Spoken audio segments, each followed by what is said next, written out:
बिस्मिल्लाहिर्रहमानिर्रहीम। शुरू अल्लाह के नाम से जो बड़ा मेहरबान नहायत रहम वाला है। अस्सलामु अलैकुम वरहमतुल्लाहि वबरकातुह। बच्चों की सच्ची कहानियाँ। झूठा चोर। एक शख्स ने अपने चचा के बेटे का माल चुरा लिया।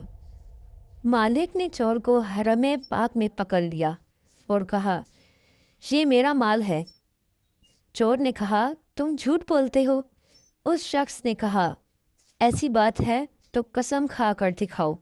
ये सुनकर उस चोर ने काबा शरीफ के सामने मकाम इब्राहीम के पास खड़े होकर कसम खा ली। ये देखकर माल के मालिक ने रुकने यमानी और मकाम इब्राहीम के दरमियान खड़े होकर दुआ के लिए हाथ उठा लिए।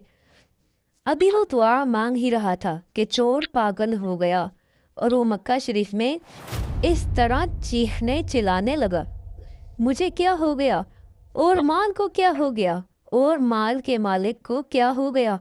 ये खबर अल्लाह ताला के प्यारे नबी सल्लल्लाहु अलैहि वसल्लम के दादा जान हज़रत मुत्तलिब रज़ियल्लाहु ताला अन्हु को पहुंची तो आप रज़ियल्लाहु अन्हु तशरीफ़ लाए और वो माल जमा करके जिसका था उस शख्स को दे दिया और वो उसे लेकर चला गया।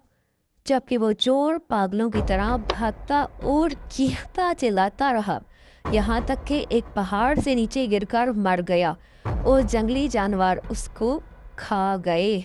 प्यारे बच्चों, इस कहानी से हमें सबक मिलता है कि कभी भी झूठ ना बोलें, झूठी कसम ना खाएं और किसी पर झूठा इल्ज़ाम ना लगाएं।